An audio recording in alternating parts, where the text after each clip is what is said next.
How to make your nuts work for you. It takes some initial effort, just like burying a nut, but once it's set up, it keeps growing. The Nut Tree Farm, rental property. Squirrel has saved up many nuts. Instead of eating them all, Squirrel buys a small piece of land and plants a special, super nutty oak tree. Other squirrels need nuts but don't have their own trees. So, Squirrel lets other squirrels gather nuts from their tree, but they have to pay Squirrel a small pile of nuts every month. Squirrel collects these nuts without climbing the tree itself. This is like being a landlord squirrel. The nut investment, dividends, interest. Squirrel has extra nuts. Instead of just burying them, Squirrel gives them to another. Very smart squirrel who runs a big nut processing business. This smart squirrel uses all the nuts to make yummy nut butter, which makes even more nuts. Since Squirrel helped the business, the smart squirrel gives Squirrel a tiny share of the nut butter profits every season, without Squirrel lifting a paw. This is like getting dividends from a nut business or interest from a large nut bank. Your nuts are making more nuts.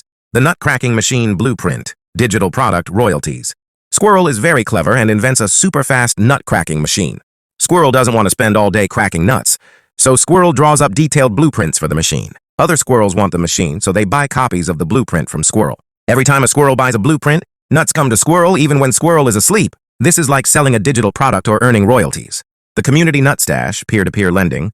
Sometimes young squirrels need nuts to start their own tiny nut-gathering venture.